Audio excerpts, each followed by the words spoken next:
भेजा था नीचे from Anoop to everyone.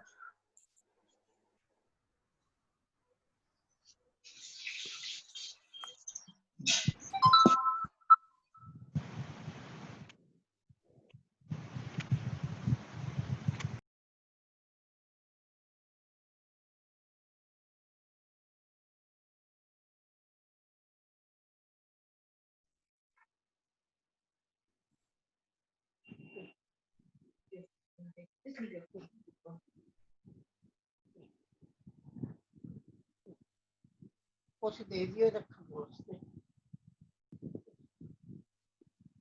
इन्हू क्या करा कितना टॉपिक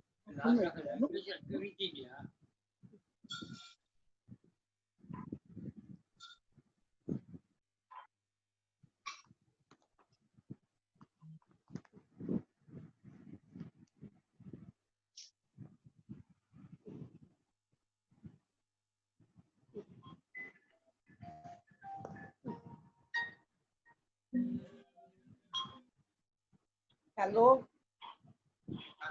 हाँ जी अरे वो तो चली गई है उसने लगा तो दिया था अभी आ रही थी आवाज गड़बड़ थी अब कुछ भी नहीं आ रहा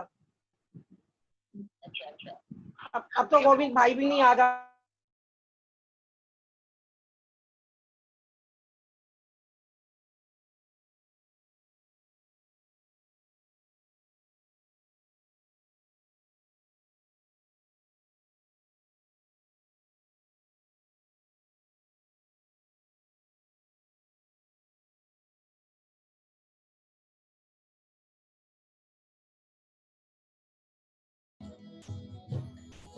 जो बल तेरे ते आ जांदा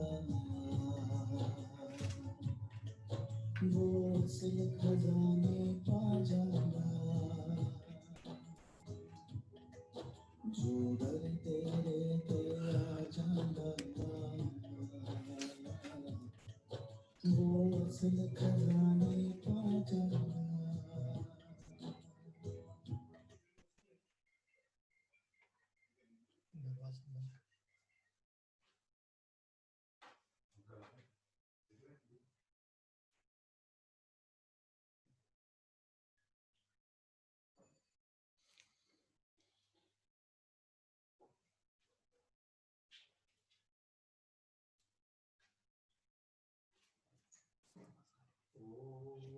कर्मण्डाकारं व्याप्येन चराचरं तत्पदं दर्शितं येन तस्मै श्रीगुरुवे नमः। ज्ञानमूलं गुरुमूर्ति पूजामूलं गुरुपदं मन्त्रमूलं गुरुवाक्यं मोक्षमूलं गुरुकृपा। श्री गुरु चरण सरोज रज वंदत मैं करजोर विघ्न मिटे प्रगटे विभो हिये विमल मति मोर। वंदौ चरण सरोज गुरु मुद मंगला गार जय सेवत नर होत है भव सागर से पार। गुरु के सुमरण मात्र से नाशे विघ्न अनंत तेते सर्वारंभ में ध्यावत है सब संत। ओम गुरुर्ब्रह्मा गुरुर्विष्णु गुरुर्देवो महेश्वरा गुरुर् साक्षात् परब्रह्म तस्मै श्री गुरुवे नमः। ओम अखंडानंद बोधाय शिष्य संतानहारिणे सच्चिदानंद स्वरूपाय तस्मै श्री गुरुवे नमः। ओम पीताम्बरालं कृतपृष्ठभागं भस्मावगुण्ठाखिल रुक्मदेहं विद्युत् सदा पिङ्गटाभिरामं श्रीदत्तयोगीशं नतोऽस्मि। शंख चक्र गदा पाणि द्वारकानीलायच्युत गोविंद पुंडरीकाक्षमां शरणागताम्। ओम नारायण परा वेदा देवा नारायण रंगजा नारायण परा लोका नारायण परा मखा नारायण परो योगो नारायण परम तप नारायण परम ज्ञानम नारायण परा गति। पुण्य श्लोको नरो राजा पुण्य श्लोको युधिष्ठिर पुण्य श्लोको च वैदेही पुण्य श्लोको जनार्दन। हर हरि हरिश्चंद्र हनुमंत हलायुधम पंचकवे स्मरे नित्यं घोर संकटनाशनम। अहिल्या कुंती तारा द्रौपदी मंत्रोद्री नमे ओम सप्तऋषि सप्ताधितीर्थादि नमे नमे। सर्वे सर्वाय नमे नमे, सर्व सिद्धाय नमे नमे। आज गुरु पूर्णिमा के उपलक्ष्य में मैं आप सबको नमस्कार करके बधाई देता हूँ। हर कोई अपने गुरु के चरणों में जो जिस गुरु को मानता हो उसके चरणों में उसका आशीर्वाद बना रहे। आज का सत्संग मैं इस बात से शुरू करता हूँ कि गुरु और शिष्य के संबंध कैसे होने चाहिए, इसके ऊपर सर्वप्रथम गुरु है क्या, इस बात को समझाया गया है। भगवान कहता है कि जब तक तुम्हें ज्ञान प्राप्त नहीं होगा तब तक तुम मेरे को पहचान नहीं पाओगे, न तुम मेरे नजदीक आ सकते हो। भगवान खुद अवतार लेते नहीं इस बातों के लिए कि वो ज्ञान दे। ये काम उन्होंने संतों को दिया है और संतों को बोला है कि तुम मेरी तरफ से जाओ और जाकर के लोगों में ज्ञान बांटो। भगवान ने इतना भी बोला उन संतों को, जब संतों ने भगवान से ये बोला कि जब हम ज्ञान बांट भी रहे होंगे तो हमारी सुनवाई तो होगी नहीं, कोई हमें सुनेगा भी नहीं। और सुनेगा क्यों, हमारी बात को क्यों सुनेगा? तो भगवान ने इतना बोला क्योंकि तुम मेरे कार्य करने जा रहे हो, मेरे लिए करने जा रहे हो, इसलिए जो तुम बोलोगे वो हम कर देंगे।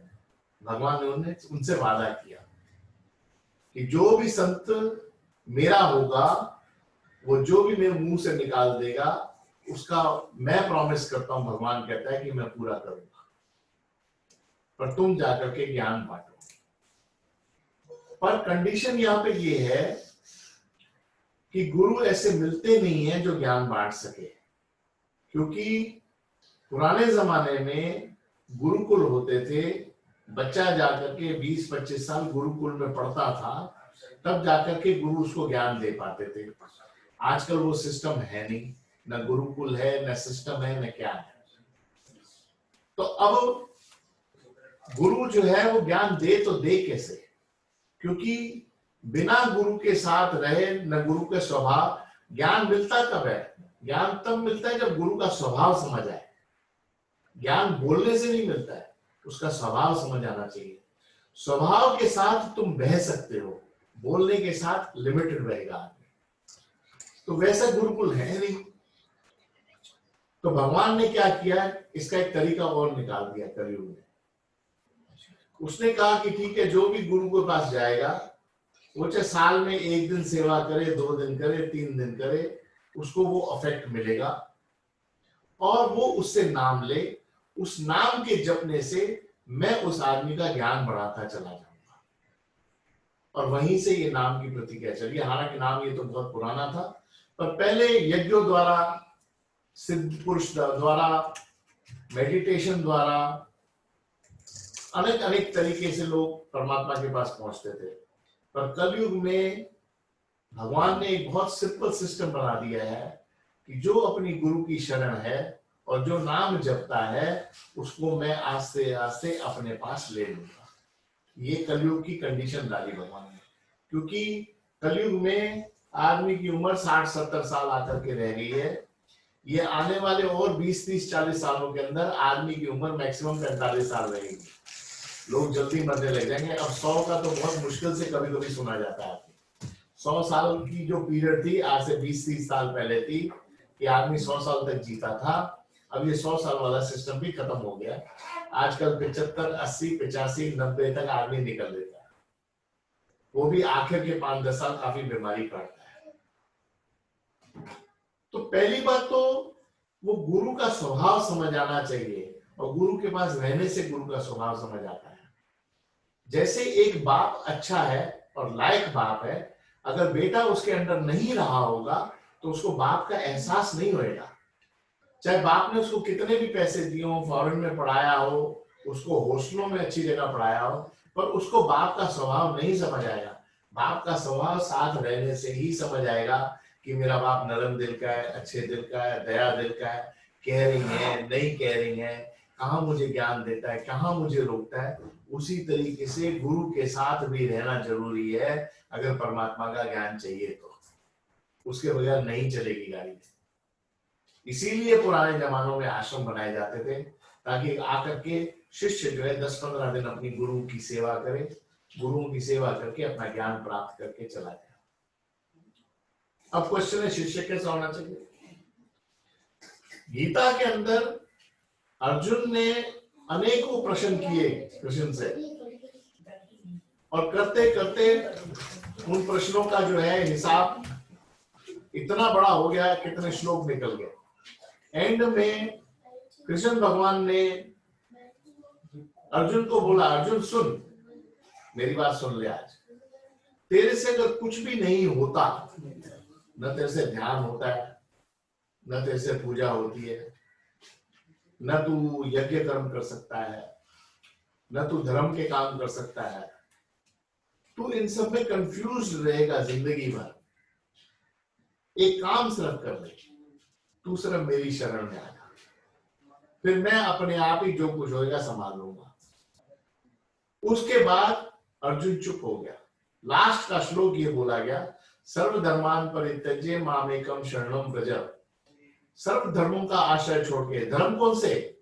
आज मैं व्रत करूंगा, आज मैं चक्र करूंगा, आज मैं मेडिटेशन करूंगा, आज मैं ऐसा रहूंगा, आज मैं ये करूंगा, आज मैं व्रत करूंगा। कहता है ये सब चक्रों से तू बाहर निकल।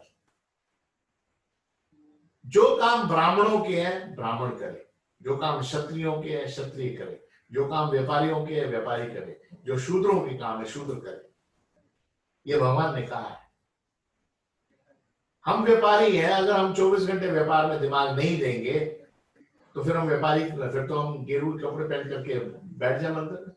हाँ, ब्राह्मण का काम है 8-9 घंटे पूजा करनी, आरतियां करनी, भगवानों को सजाना, ये सब काम है, वो काम वो करे, जो जिसका काम है वो करे। हम क्यों करें? भगवान ने यही कहा, सर्वधर्मान परित्यज्य, सब धर्मों का आश्रय तू छोड़ दे, जो तेरा काम है उतना तक कर बस। इससे ज्यादा अर्जुन तू अपने दिमाग को मत चला। तू चलाएगा तू थक जाएगा, क्योंकि भगवान बेअंत है, उसकी क्रियाएं बेअंत है, उसके कर्म बेअंत है, उसके धर्म बेअंत है, उसकी सोच बेअंत है। और जो चीज बेअंत है उसका अंत नहीं लगाया जा सकता, और अंत लगाने की जरूरत भी नहीं है, और हमें चाहिए भी नहीं कि हम अंत लगाएं। हमें सोचना भी नहीं चाहिए उसके लिए। जो चीज बेअंत है बेअंत है। वो बेअंत जो है खुद हमारे पास आता है गुरु के रूप में। हमारे को उसके पास जाने की जरूरत ही नहीं है, वो खुद घूमता फिरता अपने आप आ जाता है, और आकर के एक शिष्य को पकड़ता है और उसको ज्ञान दे करके उस परमात्मा के पास ले जाता है। तो परमात्मा ये कहता है कि सर्वप्रथम एक ऐसा गुरु होना चाहिए जो तुम्हें ज्ञान दे। क्या ज्ञान दे? क्वेश्चन है यहां पे। ज्ञान किसको कहते हैं? ज्ञान कहते हैं बिहेवियर को। बिहेवियर का ज्ञान चाहिए हमें, कि हमें कल भगवान के पास जाना है, हमारा बिहेवियर क्या होगा, ये गुरु सिखाता है। पर सिखाता कैसे है? धर्म के रूप में। पहले वो धर्म का ज्ञान देता है कि धर्म क्या कहता है। उस धर्म का ज्ञान जब वो देता है तो आदमी में चेंजेस आनी शुरू हो जाती है, फिर वो आदमी वैसे सोचना शुरू कर देता है।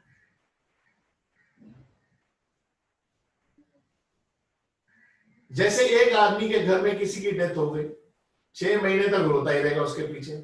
एक दिन वो आया, गुरु आया, उसने बोला कि भाई तू रोता क्यों है, यहाँ पे बचा कौन है? इस संसार में तो कोई बचा ही नहीं, रावण भी नहीं बचा, तू कहां से बचेगा जो तू रो रहा है? तो ये तसल्ली वाला जो ज्ञान है वो गुरु देता है, नहीं तो आदमी 6 महीने रोता ही रहेगा, गम नहीं रहेगा। और यही तसल्लियां हर चीज में देता है। यज्ञ में देता है, धर्म में देता है, दान में देता है, कर्म में देता है, बच्चों को पालने में देता है, भगवान के साथ व्यवहार कैसा करना चाहिए उसमें देता है, भगवान की पूजा कम से कम पूजा करके कितनी जल्दी आदमी पहुंच जाए। और सबसे बड़ी बात तो ये है कि हर माँ बाप अपनी औलाद पालता है, गुरु पराई औलाद को पालता है, इसीलिए गुरु बड़ा है। गुरु की खासियत यह है वो पराई औलाद को ज्ञान देता है और उसको परमात्मा के पास ले जाता है। तो ये खासियत संतों में मिलती है, हर एक आदमी में नहीं मिल सकती। उस संत को इतनी सैक्रिफाइस करनी पड़ती है। मेरे गुरु मुझे कहते थे कि गोविंद, कभी कभी मूड में होते थे तो कह देते थे, कहते थे गाय जो है सारा दिन कचरा खाती है बाजार में, कभी कपड़ा फटा हुआ खा लेगी गंदा, कभी टाट खा लेगी, कभी झूठे फ्रूट खा लेगी, कुछ भी खा लेती है गाय, आटा खाएगी रखा हुआ 4 दिन का। पर जब तो शाम को वो दूध वाला जो उसको गाय को संभालता है वो सिर्फ उसका दूध ही निकालता है और वो दूध प्योर होता है, चाहे सारा दिन गाय ने कचरा ही खाया। कहते हैं संत की भी हालत यही होती है, वो जन्मों से कचरा खाते रहते हैं पर अपने शिष्य को दूध दे देते हैं कि भैया देख, तेरे को भटकने की जरूरत नहीं है हमारी तरह, जैसे हम भटके हैं, तू ये दूध पी ले अमृत, इसमें सब चीजें आ जाएंगी अपने आप ही। गुरु के अंदर इतनी दया होती है। अगर इतनी दया नहीं हो गुरु में तो गुरु ज्ञान नहीं दे सकता। सर्वप्रथम मैं गुरुजी से मैंने पूछा कि हम पहचाने कैसे कि ये हमारा जो है मन गुरु में लगा है। तो गुरु ने मुझे सिंपल बोला कि तुम 5 तत्व लेकर के और 5 संस्कार लेकर के अपने अंदर बैठे हो, तुम वो तुमने अपने माने में, काम क्रोध लोभ अपना माना है, 5 तत्व अपने माने हैं, चित्त अपना माना है, आत्मा तुमने अपनी मानी हुई है, सब अपना माना हुआ। जब ये गुरु के पास चली जाती है तो समझो, जब ये चित्त और आत्मा गुरु के पास चली जाए तो समझो तुम्हें सही गुरु जिंदगी में मिला है।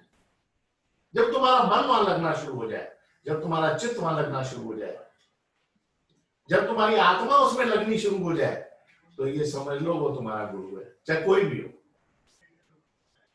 उससे मुझे कोई लेना देना नहीं है तुम्हारा गुरु क्या है, क्योंकि हर आदमी का गुरु संस्कार बना करके आया है। हर आदमी के गुरु के अपने संस्कार हैं, समय है, उस हिसाब से वो उस गुरु के पास पहुंचता है। तो शिष्य को तो जो है अपनी इंद्रियों के साथ, अपने सब चीजों के साथ वो जो है समर्पित करना चाहिए गुरु को। समर्पित करने में कुछ है नहीं, काम वैसे ही चलते रहेंगे जैसे चलेंगे। क्या, जैसे एक बैंक मैनेजर है, न वो ज्यादा पैसा आने से खुश होता है, न पैसा निकलने से बर्बाद होता है। उसको ये पता है मुझे काम करना है और ये सारा पैसा बैंक का है। वैसे ही तुम्हें काम करना है कि ये सब चीजें मेरे गुरु की हैं, जो आ रहा है आने दो, जो जा रहा है जाने दो। इसको समर्पण भाव कहते हैं। इसको समर्पण भाव कहते हैं कि ठीक है, जो आ रहा है आने दो, जो जा रहा है जाने दो। ये तो आया जाए तो लगा ही रहेगा, कब तक रोकोगे तुम अपने आप को? नफे नुकसान जिंदगियों में लगते ही रहते हैं, रुकते नहीं है। पर अगर हम अपने गुरु के चरणों में बंधे हुए रहेंगे तो ये नफे नुकसान हमें नहीं लगेंगे, हमारी हेड ऑफिस इसका खामियाजा भुगतेगी। End of the day bank ही जो है वो सारा खामियाजा अपने ऊपर लेती है, और उसी तरीके से गुरु अपने ऊपर लेता है। तो गुरु ये कहता है कि अपनी समर्पण शक्ति को बढ़ाओ। इसको बढ़ाने के बहुत आसान तरीके हैं, बहुत आसान तरीके हैं। अगर बढ़ाना है तो नफा और नुकसान अपना मानो ही मत, उसके लिए लड़ो, लड़ने में मना नहीं किया, पर अपना मत मानो। उस नफे नुकसान को अपना मत मानो। लड़ो, वो बैंक भी लड़ती है, तुम उसको क्रेडिट कार्ड का पैसा नहीं दो, तुम्हारे घर पुलिस भेज देगी, छोड़ेगी नहीं, बिल्कुल लड़ो। पर अगर नहीं मिलता है तो उसको परमात्मा की देन समझ करके छोड़ो। कोशिश तुम्हें पूरी करनी पड़ेगी। अगर आपने देखा हो श्री महाभारत के अंदर अर्जुन ने पूरी लड़ाई लड़ी, जीत गया। एंड में जीतने के बाद स्वर्ग की ओर निकल गए पांचों पांडव छोड़ करके।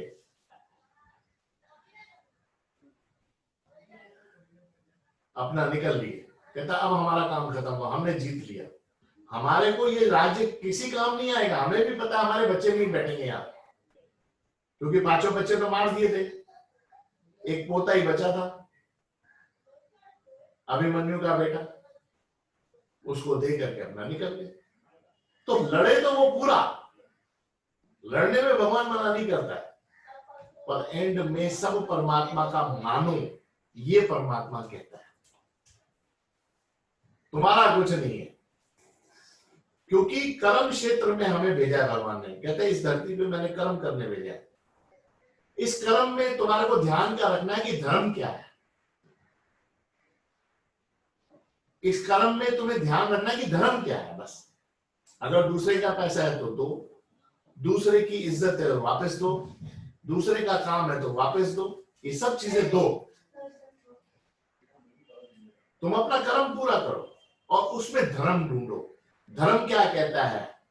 धर्म ये कहता है कि इस चीज से गलती होगी, इस चीज से मेरे बच्चों पे इफेक्ट आएगा, इस चीज से मेरे पे इफेक्ट आएगा, इससे मेरे गुरु पे इफेक्ट आएगा, इससे मेरे पत्नी पे इफेक्ट आएगा। वो धर्म का ध्यान तुम्हें रखना पड़ेगा, कर्म कैसा भी हो।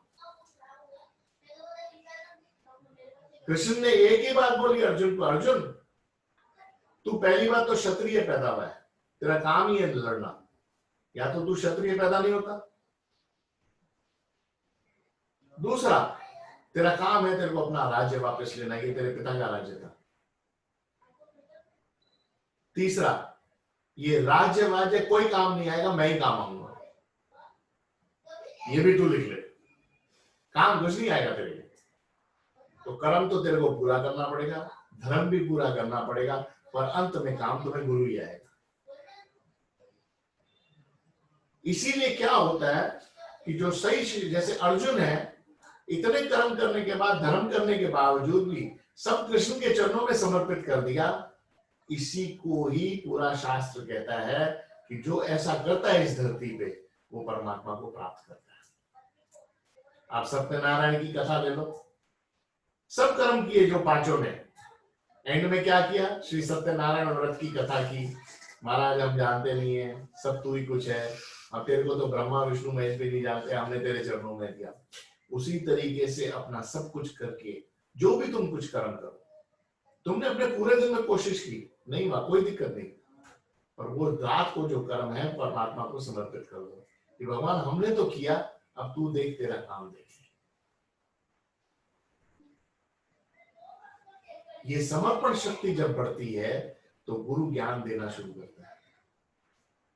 ज्ञान के साथ वो दूसरी चीज नहीं देता जो भक्ति बनती है, वो इतनी आसान नहीं है, वो बहुत मुश्किल है। ज्ञान तो चलो आ जाएगा, वैराग्य नहीं आएगा। वैराग्य की एक्चुअल मीनिंग पता है क्या है? एक्चुअल मीनिंग वैराग्य की ये है कि पृथ्वी लोक से लेकर के परमात्मा के लोक तक जो भी चीजें तुम्हें कीमती मिले या बेकीमती मिले, उस पर कोई रिएक्शन मत दो। कोई रिएक्शन नहीं होना चाहिए तुम्हारा, वो वैराग्य है। कई लोग इंद्र के दरबार को देख करके हैरान हो जाते हैं, कोई ब्रह्मा को दरबार को देख के हैरान हो जाते हैं। जो ये भी करते हैं उनको भी भक्ति नहीं मिलती। वैराग्य की एक्चुअल मीनिंग है कोई रिएक्शन नहीं होना चाहिए नीचे से लेकर के स्वर्गलोक तक या ब्रह्मलोक तक। और जिस आदमी के अंदर ये गुण आ जाए वो वैराग्य है, उसने सही वैराग्य को माना। बड़े संत लोग हैं, आश्रम बनाते हैं और आश्रम से अटैच हो जाते हैं, वो वैरागी नहीं रहते। और कई लोग आश्रम बना करके छोड़ देते हैं, हमने लोगों के लिए बनाया, हमारे को क्या लेना देना, निकलो यहां से। उनको तीनों लोग में किसी चीज की इच्छा नहीं रहती है। वो जो चीज है वो दोनों मिलाकर के भक्ति कराती है। तो चार चीजें बहुत जरूरी हैं। पहले कर्म जरूरी है, फिर कर्म को धर्म के हिसाब से निभाना जरूरी है, ये दूसरी चीज। तीसरा ज्ञान जरूरी है, चौथा वैराग्य जरूरी है। तो जाकर के भक्ति पूर्ण होती है, तो जाकर के गुरु के चरण। अब क्या है, इतना कोई कर नहीं सकता कलयुग में, ये भी मैं मानता हूं। मैं नहीं कर सकता तो मैं आपको क्यों बोलूं जो सच है। पर मेरे को ये गुरु ने ज्ञान दिया है, अब इसको सही तरीका क्या है करने का। चलो ये तुम्हारे अंदर अवगुण आ भी गए तो भी तुम गुरु के चरणों में समर्पित रहो, आज नहीं कर वो इससे निकाल देंगे, पक्का निकाल देंगे, झटके दे देंगे, निकाल देंगे। कभी नुकसान देंगे, कभी नफा देंगे, कभी तड़पाएंगे, कभी 10-10 साल तुम्हारे काम नहीं करेंगे, कभी तुम्हें रगड़ेंगे।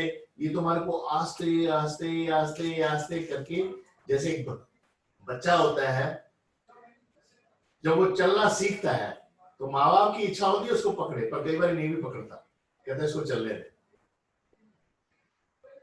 उसी तरीके से गुरु होता है, उस बच्चे को छोड़ देता है शिष्य को, चलो इसको अभी नफे नुकसान झेलने दो, इसको मरने दो, इसको जीने दो, इसको दुखी होने दो, इसको जो भी होना है होने दो, क्योंकि ये जो दुख इसको मैं दे रहा हूं ये लॉन्ग रन में इसको सुख ही देगा। और ये हुआ ही है बचपन से। जितने दुखड़े तुम लोगों ने सहे हैं अपनी जिंदगी में, वो तुम्हारे आने के लिए, सुख के लिए ही है। ये अपने अंदर ही देख लो तुमने, कई लोगों ने गरीबियां देखी हैं, कईयों ने भूखमरी देखी है। मैंने तो ऐसे ऐसे लोग देखे हैं जिंदगी में जो अपना खून दे करके अपने बच्चों को पालते थे, ब्लड बैंक में मैंने देखे लोग। और एक दिन नहीं, 10-10 साल मैंने देखे लोग अपनी आंखों से। आज वो खुश है क्योंकि उन्होंने जो उस टाइम का दुख सहे वो आज खुशी के, और मैं उनको आज खुश देखता हूं। तो ये सत्य है। असांजे सिंधी में चवंदा आहिनि, जो सिंधी आदमी जानते होंगे वो देख लेना, सिंधी चवंदा हुआ दुख सुखन जी सूण। दुख जो है वो सुखों का आधार है। अगर दुख नहीं आए तो सुख का एहसास नहीं होगा कभी भी। इसलिए दुख का आना बहुत जरूरी है। और हर आदमी अपनी जिंदगी में दुख जरूर देखता है, संत भी देखता है, भगवान राम ने भी देखे, कृष्ण ने भी देखे, राधा ने भी देखे, मीरा ने भी देखे। मुझे बताओ कौन बिना दुखों के उठा? और हम क्या दुखों में थोड़े ढीले पड़ जाते हैं। मेरा मानना सही है, मैं भी पढ़ता हूँ, झूठ क्यों बोलूं। ठीक है, मैं 5% पढ़ता हूँ, तुम 10% पढ़ते होगे, पर पढ़ता तो हूं। पर फिर भी मैं एक गुरु के चरणों में एक चीज सीखा हूं जो मेरे को मजबूती से पकड़ करके रखती है। मुझे गुरुजी कहते थे, गोविंद सुन ले मेरी बात, जो अपने गुरु में से और परमात्मा में से कमी निकालता है, न वो शिष्य है न वो भक्त है, उसका जीना ही बेकार है। उसका जीना ही बेकार है। कहता है गुरु कभी गलत होता नहीं, ये अपनी जिंदगी में लिख ले, और भगवान भी कभी गलत नहीं होता। जब तक तुम अपने दिल में ये धारणा नहीं बनाओगे तब तक तुम्हारे को गुरु ज्ञान नहीं देगा। ये लिखो। जिस दिन हमारे अंदर ऐसा एहसास हो गया कि हमारे साथ जो हो रहा है वो गुरु करवा रहा है और भगवान करवा रहा है, हम खुद कुछ नहीं कर रहे, हम अपना कर्म सिर्फ कर रहे हैं, आप विश्वास करो मेरा, तब तक गुरु ज्ञान नहीं देगा। क्योंकि गुरु को बेस बनाना है, जिस बेस पे वो तुम्हारे को भगवान राम की तरह रख सके। जैसे जंगल में भगवान राम रहा, जैसे सीता ने दुख रह से, वैसा बेस बनाना चाहता है। और उस बेस को बनाने में बहुत दम लगता है। गुरुओं को जन्म निकल जाते हैं उस बेस को बनाने में, रात रात में बेस नहीं बनता है, क्योंकि उसी बेस के ऊपर भगवान बैठेगा। भगवान वहां बैठेगा जहां निश्चल मन हो, मन हिले नहीं, उसके ऊपर बैठेगा भगवान। जब मन हिलता है तो भगवान नहीं बैठेगा। हम रोज सिर्फ मिरेकल्स ही ढूंढते रहेंगे कि कब हमारे साथ मिरेकल हो और हम जिंदगी बताएं। हमारी जिंदगी उसी में खराब होगी। और एक बात याद रखो, संत मिरेकल रोज नहीं करता, कभी कभी करता है। गुरु नानक ने अपनी जिंदगी में 2 या 3 मिरेकल्स किए होंगे, इससे ज्यादा नहीं किए होंगे।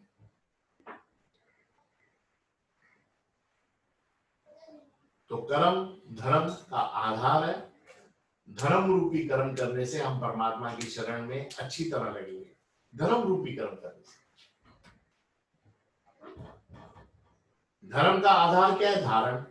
अपने हृदय में मैंने धारण। मेरे से कई लोग कहते हैं कि गोविंद तेरे को ऐसा ज्ञान कैसे प्राप्त हुआ? क्योंकि मैंने गुरु को अपने अंदर धारण किया।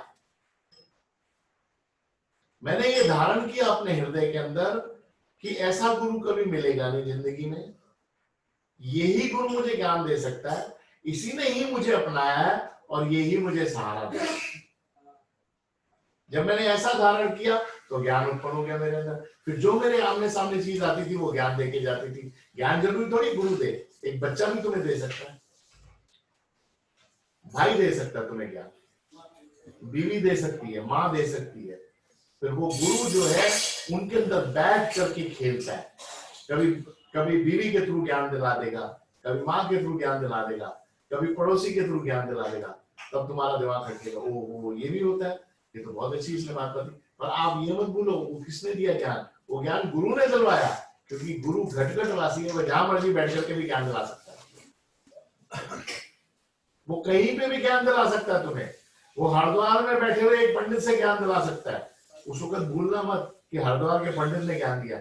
ये गुरु ने तुम्हारे को क्योंकि ऐसी बुद्धि दी है तभी तुम वो ज्ञान को ग्रास्प कर सके हो।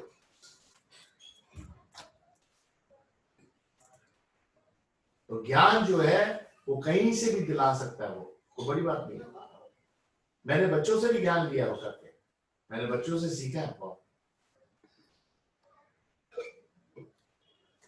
मैंने एक ज्ञान जरूर लिया अपनी जिंदगी में कि मेरा जो चीज मेरी नहीं है वो मेरी नहीं है। बस ये मैंने सीख लिया। ये मैंने धर्म धारण किया। जो चीज मेरी नहीं है नहीं है, मुझे देनी है देनी है, वो है ही नहीं मेरी। समय ऊपर नीचे हो सकता है पर जो चीज मेरी नहीं है नहीं है। ये मैंने अपने दिल में धारण किया। यही धर्म है और यही धर्म मुझे गुरु जी के पास ले जाता है। जो अपने दिल में धारण करता है वो धर्म बना लेता है। जैसे आज क्षत्रिय है, वो अपनी जमीन के लिए लड़ता है। उसने धारण किया हुआ है कि इस भारत माता की मैं 1 इंच भी जमीन जो है दुश्मनों को नहीं दूंगा। यही धर्म उसको परमात्मा के पास ले जाता है। आप इस बात को समझो थोड़ा। जो अपने दिल में धारण कर ले धर्म को, वो ही परमात्मा का स्वरूप बन करके परमात्मा के पास ले जाता है। ये धारण करने पड़ेंगे हमें चीजें अपने दिल में। कई लोग हवा में उड़ा देते हैं, हवा में नहीं उड़ेंगी। वहां पर जो धारण किया वो देना पड़ेगा तुम्हें। जैसे मैंने अपनी जिंदगी में ये धारण किया हुआ है, जितने भी तीर्थ स्थान है मेरे लिए गुरु स्थान बड़ा है। ये मैंने धारण किया। मेरे गुरु स्थान पे ही सारे तीर्थ हैं, इसलिए मैं तीर्थों के पीछे भागता ही। ये मैंने धारण किया। जब मैंने ये धारण किया तो ये धर्म बन गया। जब धर्म बन गया तो ये मुझे गुरु जी के नजदीक ले जाएगा। अब कई लोग क्या है, आश्रम आते हैं, फिर वैष्णो देवी जाएंगे, अमरनाथ जाएंगे, यहाँ जाएंगे, हमने वहां दर्शन किए, और जो जिस गुरु में खुद अमरनाथ बैठा है, वैष्णो देवी बैठी है, वो सब साइड लोग। इस बात को क्यों भूले? गुरु ब्रह्मा गुरु विष्णु गुरुदेव महेश्वर। गुरु में ही ब्रह्मा विष्णु महेश है। अच्छा, यही तो तीर्थ करने हम जाते हैं और करने भी क्या जाते हैं। जब उसी में ही सब कुछ है तो सारे तीर्थ फिर उसके चरणों में है ना। हाँ, उसकी आज्ञा से जाए वो अलग बात है। हम अपनी मन मर्जी से जाए तो माना हमने अपना धर्म बनाया। ये हमने अपना धर्म बनाया। गुरु साक्षात पार ब्रह्म, गुरु स्वयं परमात्मा है। जब तुम गुरु को मिलने जाते हो, तुम ये सोचो तुम परमात्मा को मिलने जाते हो, तुम्हें बाकी तीर्थों की क्या जरूरत पड़ गई? अच्छा, वो तीर्थ क्या फल देंगे? और फिर कबीर ने लिखा है, तीर्थ जाए एक फल, गुरु मिले फल 4। तीर्थ से तो एक ही फल मिलेगा, गुरु के पास चारों फल है, धर्म अर्थ काम मोक्ष। वो तो तीर्थ देगा नहीं तुम्हें। ये कबीर ने लिखा है, तीर्थ जाए फल 1, गुरु मिले फल 4।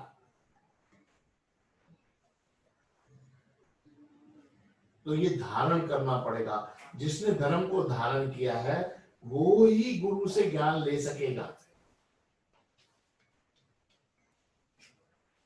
और गुरु ज्ञान कौन सा देता है? पहली बात तो ज्ञान देता क्या है?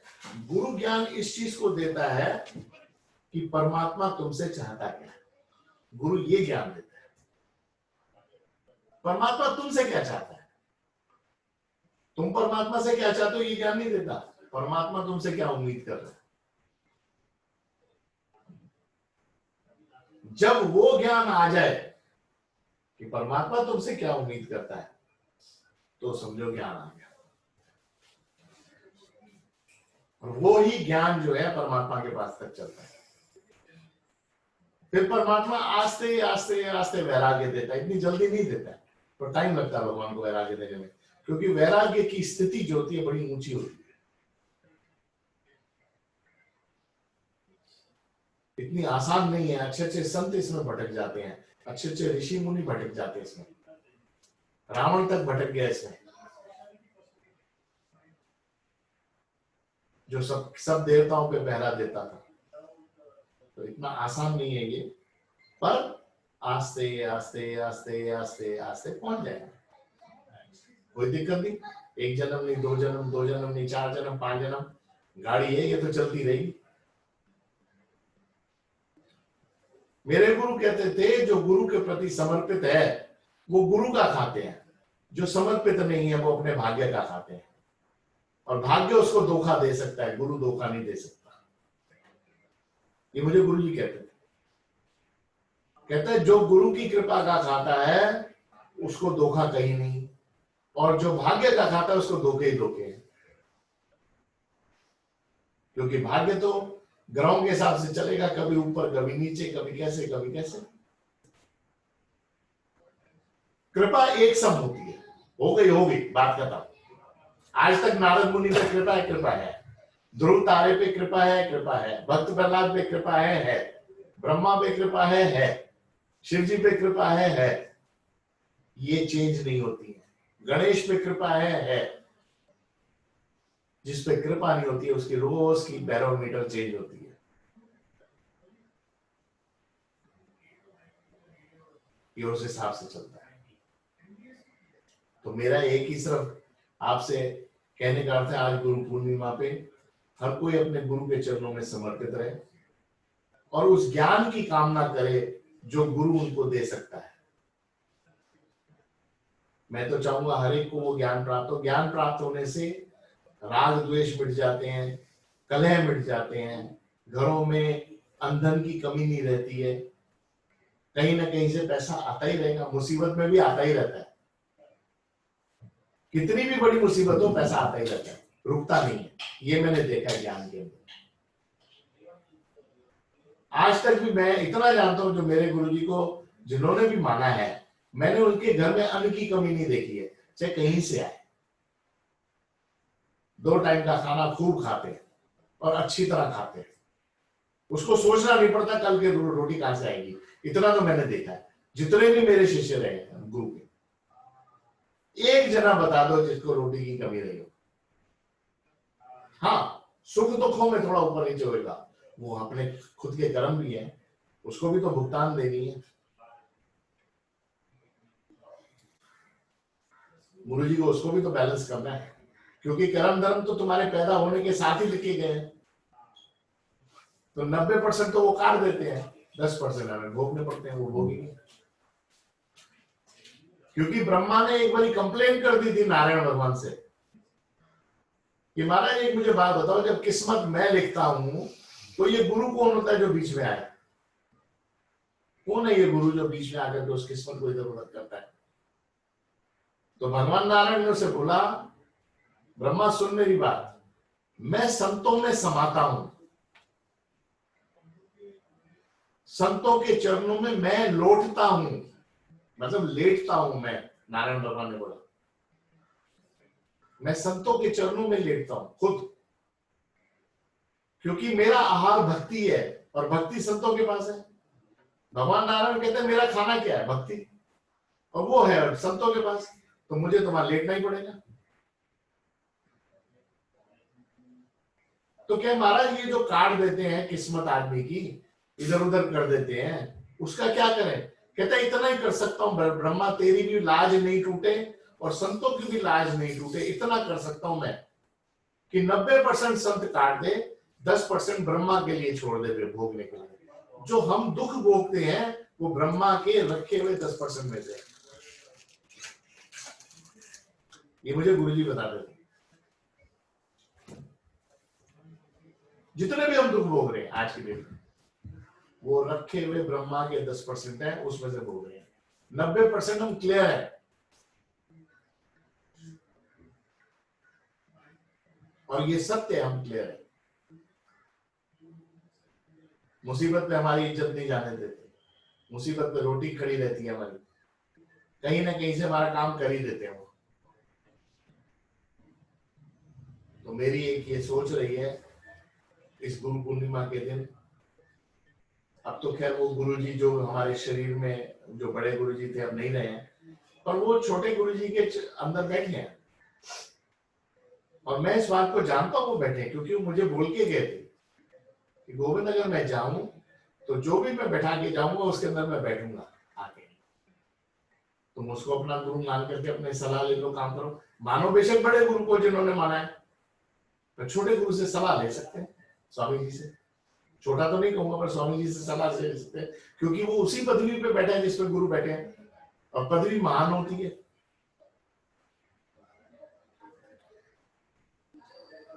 क्योंकि जब वो सलाह लेंगे तो वो वही सलाह होगी जो बड़े गुरु जी की होगी। इसमें आप बिल्कुल भी फर्क मत लेके आना।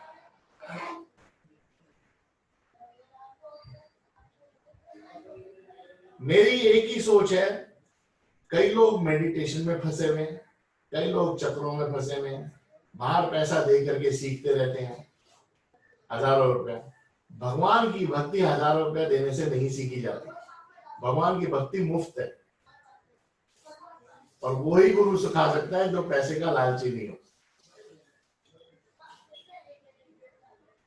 चक्र करो, मेडिटेशन करो, और तुम्हारे को कुछ व्यायाम करने जाके करो, वो तुम्हारी इच्छा है। हमारे गुरु ने तो हमको सिंपल एक ही बात बताया है, मेरी शरण रहे और मस्त इच्छा। बस ये दो ही अक्षर बोले हैं, मेरी शरण में रहे और मस्त इच्छा। यही तेरी जिंदगी है गोविंद, इसके अलावा कुछ नहीं। हाँ, तुम भटकेगा जरूर, क्योंकि दुख आदमी को भटकाते हैं, सुख भी भटकाते हैं, भटकता जरूर है। पर घूम फिर करके, जब एक समुद्री जहाज हो ना, उसके ऊपर पक्षी बैठा हो ना, वो कितना भी घूम ले समुद्र में, उसको पानी के अलावा कुछ दिखेगा नहीं, फिर वापस आके जहाज पर बैठ जाता है। उसी तरीके से ये मन है, ये कितना भी घूमता रहे, आकर के गुरु के चरणों में ही टिकेगा और कहीं जाएगा ही नहीं। कितना तुम भटक लो, घूम फिर करके वहीं आओगे, घूम फिर करके वहीं आओगे तुम। उसके अलावा और कोई सोर्स ही नहीं है तुम्हारा। तो ये मेरा आज का सत्संग था आपके प्रति, कि गुरु के प्रति समर्पित रहे, उनकी चरणों में रहे, उनकी कृपा को प्राप्त करे। मैं गुरु के चरणों में प्रार्थना करता हूँ कि उनकी कृपाएं आप पे बरसें, ताकि आप भी सुखी और अपना जीवन व्यतीत करो, इजी हो। मेरे पास एक क्वेश्चन आया है कि ग्रहण का इफेक्ट क्या होता है। ग्रहण का इफेक्ट क्या होता है? कई लोग कहते हैं इसमें नारायण कोश पढ़ना चाहिए, विष्णु सहस्त्र नाम पढ़ना चाहिए, क्या करें इसके आगे? मेरी एक बात सुनो, सबसे पहले आजकल चलो YouTube आ गया, तुम्हारी नॉलेज बढ़ गई है, पर आज से 20 साल पहले क्या था? कितने ग्रहण आए, कितने चले गए, तुमने क्या कर लिया? कौन से नारायण कोश पढ़े या कौन सा सहस्त्र नाम पढ़े? तब जो भी ग्रहण आता है उन दिनों में ब्राह्मणों का काम होता है। पहली बात तो ग्रहण को समझा जाए, चंद्रमा और सूर्य जिस नक्षत्र में इसका ग्रहण होता है, सिर्फ उस नक्षत्र पे ही इफेक्ट आता है, सब पे नहीं आता। नक्षत्र से चौथा, 8वां, 12वें घर में इफेक्ट आता है इसका। अगर आज सूर्य जो है मार्गशीर्ष नक्षत्र में उसका ग्रहण हुआ तो मार्गशीर्ष नक्षत्र 6 महीने के अंदर इफेक्ट दिखाएगा। अब मार्गशीर्ष नक्षत्र के अंदर जितने भी लोग पैदा हुए हैं उस पर इफेक्ट आएगा। आपको क्या लेना देना, इसमें आप कुछ भी नहीं कर सकते हो। चाहे आप नारायण कोश पढ़ो, सहस्रनाम पढ़ो, उससे कुछ नहीं होने वाला। ये बिल्कुल झूठ है कि आपको फर्क पड़ेगा। ये सब टोटके हैं अपने यूट्यूब पे बेचने के, कुछ नहीं होता। पुराने जमाने में ब्राह्मण लोग नहाते थे, भगवानों के कपड़े बदलते थे, खाना बदलते थे, रोटी बदलते थे, मटके बदलते थे, बस इससे ज्यादा कुछ नहीं होता था। ग्रहण से आपको कोई लेना देना नहीं है। दूसरा क्वेश्चन पूछा गया है कि जो चक्र सिखाते हैं लोग हमें उन चक्रों में कहा गया है कि करने से आपको जो आगे सुख मिलेगा,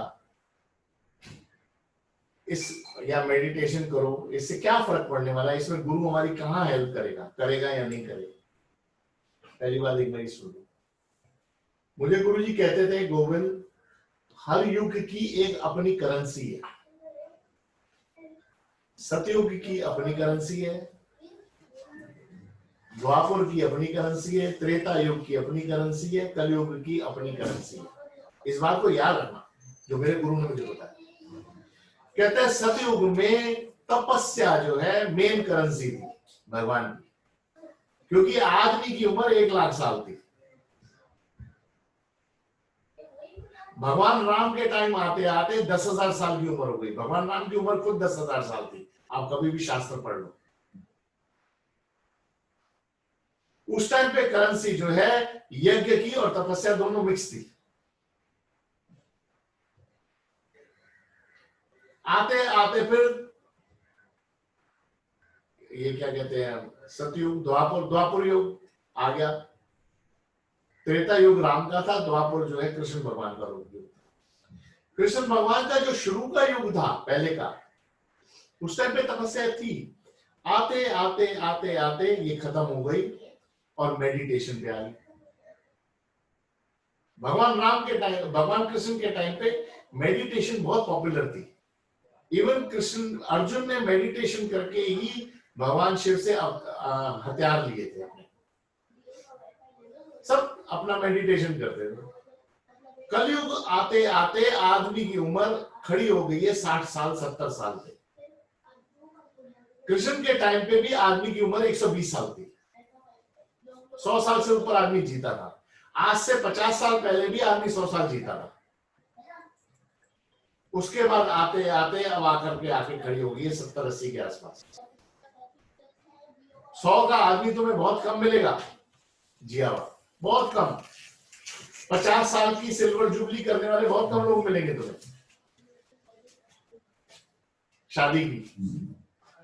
शादी की सिल्वर जुबली 50 साल वाले बहुत कम लोग मिलेंगे तुम्हें। 100 में से मुश्किल से 10 मिलेंगे। आप देख लो अपने इर्द गिर्द कितने 50th एनिवर्सरी मनाने वाले हैं, और बना भी ली होगी तो उसके 1-2 साल के बाद पति या पत्नी की डेथ हो जाती है। तो आजकल शादियां 50 साल भी नहीं चलती हैं, 30, 35, 40 के बीच में आकर के खड़ी हो गई। आदमी की उम्र 70-80 की हो गई है। ये आने वाले और 10-15 सालों में 60 पे खड़ी हो जाएगी। 60 साल में आदमी चला जाएगा। अब इसमें कहां तुम मेडिटेशन करोगे, कहां तपस्या करोगे, कहां यज्ञ बैठ के करोगे? आदमी के पहले 20 साल बचपने में बीतते हैं और अनाड़ीपने में बीतते हैं। आखिरी के 10 साल बीमारी में बीतते हैं। बीच के 30 साल में कितनी मेडिटेशन कर लोगे? उसमें तुम्हें अपने बच्चे भी पैदा करने हैं, बीवी के झगड़े भी संभालने हैं, अपना घर भी संभालना है, तो मेडिटेशन करोगे कहां? तुम ये बिल्कुल ही अपने साथ गलत फहमी पाल रहे हो कि तुम मेडिटेशन करके भगवान को पा सकते हो। तुम सत्य, मैं आपको सत्य बता रहा हूं, आप झूठ में फंसे हो। इसीलिए गुरु नानक ने क्लियर कर दिया, गुरु ग्रंथ साहब ने, कलयुग जीवन नाम आधारा, सिमर सिमर भव सागर पारा। कि कलयुग की करेंसी सिमरन के अलावा और कोई नहीं है। इस बात को समझो।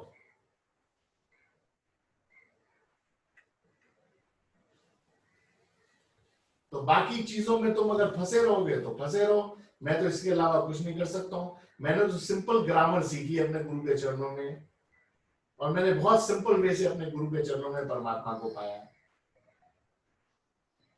मैं सत्य कह रहा हूं, मैंने पाया, ये भी मैं बता रहा हूं, मैंने पाया।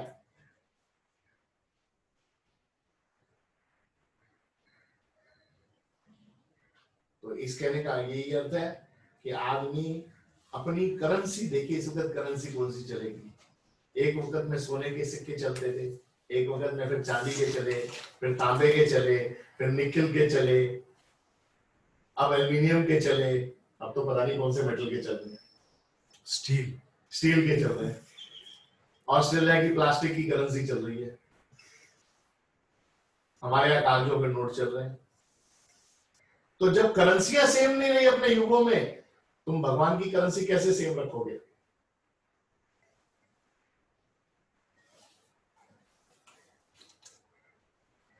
इसीलिए मेरा सिर्फ एक ही कहना है गुरु पूर्णिमा के पर्व पे आपके चरणों में, आपके मतलब गुरु के चरणों में, कि गुरु को कुछ चाहिए नहीं, गुरु को सिर्फ एक ही चीज चाहिए, समर्पण शक्ति, बस। और कुछ नहीं चाहिए गुरु को।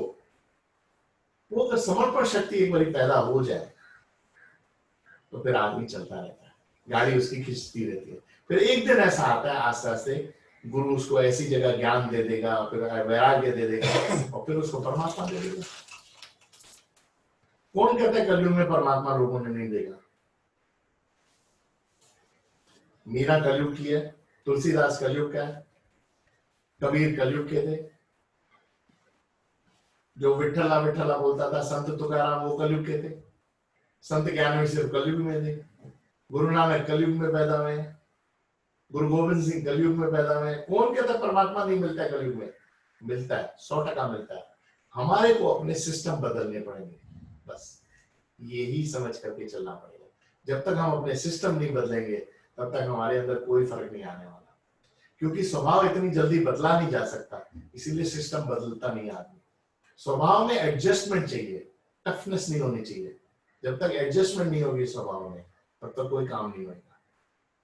हम क्या टफ स्वभाव लेकर के चल रहे हैं, ऐसा ही भगवान मिलेगा, इसी तरीके से ही मिलेगा। वो कहता मैं आऊंगा ही नहीं।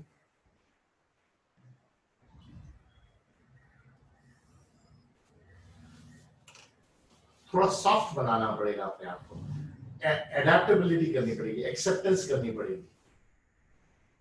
ये चीज दूसरे की है, पैसा दूसरे का है, तेरा नहीं है। मकान दूसरे का है, काम दूसरे का है। जो ब्राह्मणों का काम है ब्राह्मणों का है, हमारा थोड़ी ब्राह्मणों का काम है। जो व्यापारी का काम है व्यापारी करे, नौकरी वाले का काम नौकरी है, नौकरी करे, क्या फर्क पड़ता है? जबरदस्ती थोड़ी है अपने आप को सिस्टम में चेंज करना है। तो एक अगर हम शिष्य हैं और अपने आप को मान लें कि हम शिष्य हैं और शिष्य को ऐसे ही चलना चाहिए गुरु के आगे, हम अपने आप को एक बार बना ले, बस वहीं से नैया पार हो जाती है। हम बनाना नहीं चाहते, हम अपने वे से गुरु को चलाना चाहते हैं। वो हमारी सुने, हम क्यों उसकी सुने? हमारा प्रॉब्लम वहां है। वो हमारी सुने, उसने हमारे बड़े काम किए हैं, अब तक भी किए, इसके बाद भी करता रहेगा। गुरु हमारी नौकरी क्यों नहीं करे? गुरु को हमारा काम है हमारी नौकरी करता रहे, क्योंकि हम उसको मानते हैं, इसलिए वो हमारी नौकरी करे। ये तो हमारे सिस्टम है। हम हमारे बच्चे दुखी हो तो वो नौकरी करे, बीवी दुखी हो तो वो नौकरी करे, हम उसकी नौकरी नहीं करें। तो भगवान भी देख रहा होता है, कहता है ठीक है, जब तेरे को नौकरी करानी है हम तो करते रहेंगे, क्योंकि हमने तेरे को चेला बनाया है। पर गोविंद हम भगवान नहीं दे सकते तेरे को, भगवान तो हम तब तेरे को देंगे जब तू हमारी नौकरी करेगा। श्री नारायण। मैं यहाँ पे रहता हूँ, आरती करते हैं।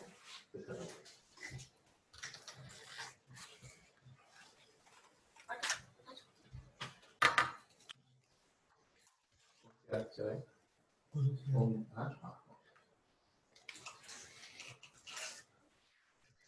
अंकल नारायण,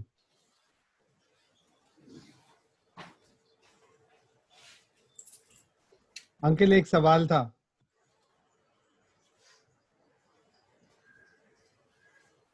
अंकल नारायण, आपको आवाज सुनाई दे रही है?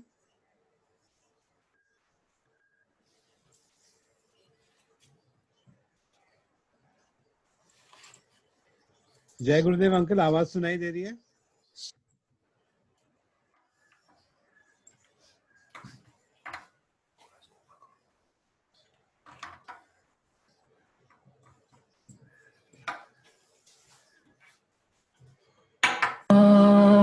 नमः।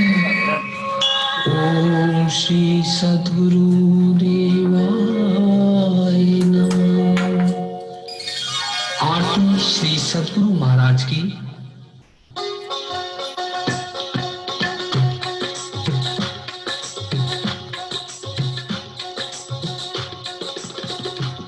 ओम जय श्री गुरुदेवा। स्वामी जय श्री गुरुदेवा। तुम्हारी शरण में आकर, तुम्हारी शरण में आकर सदा करूं सेवा।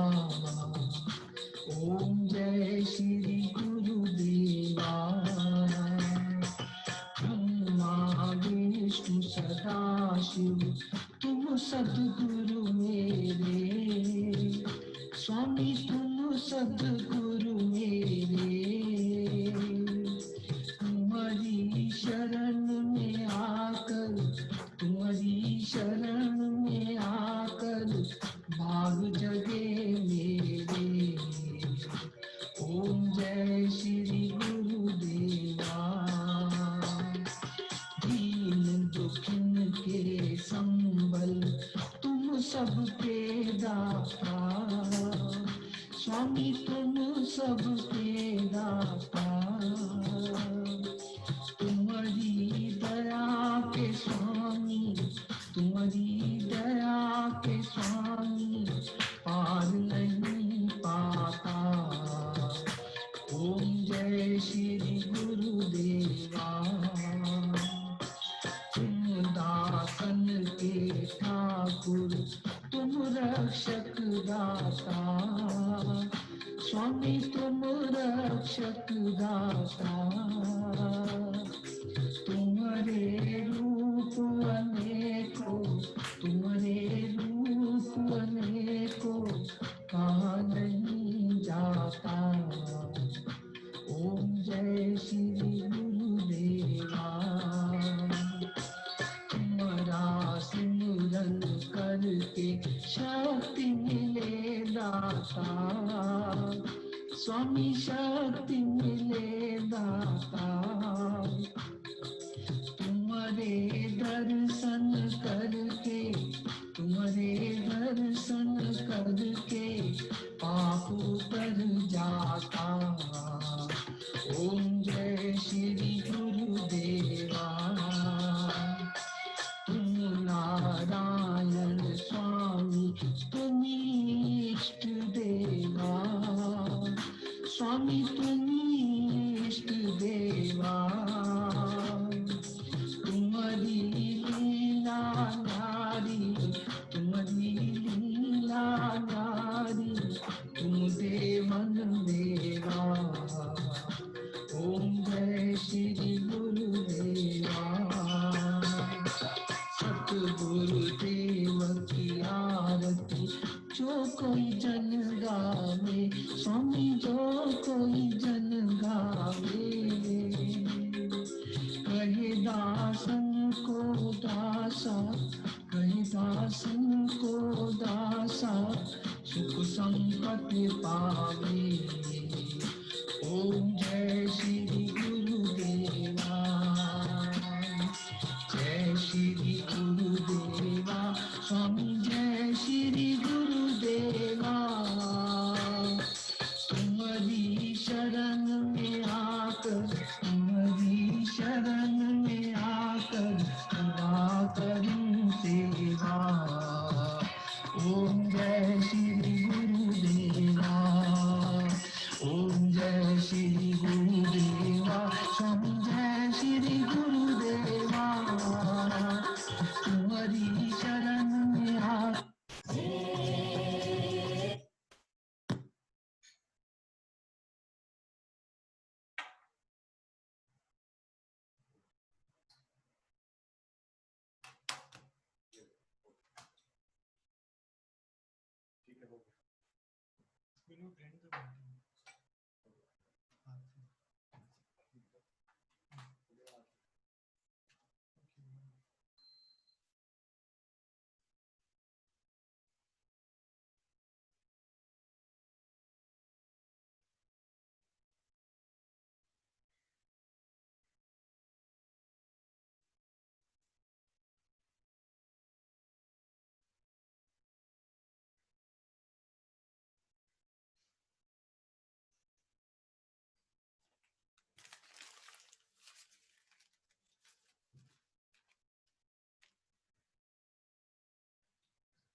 अंकल जय गुरुदेव।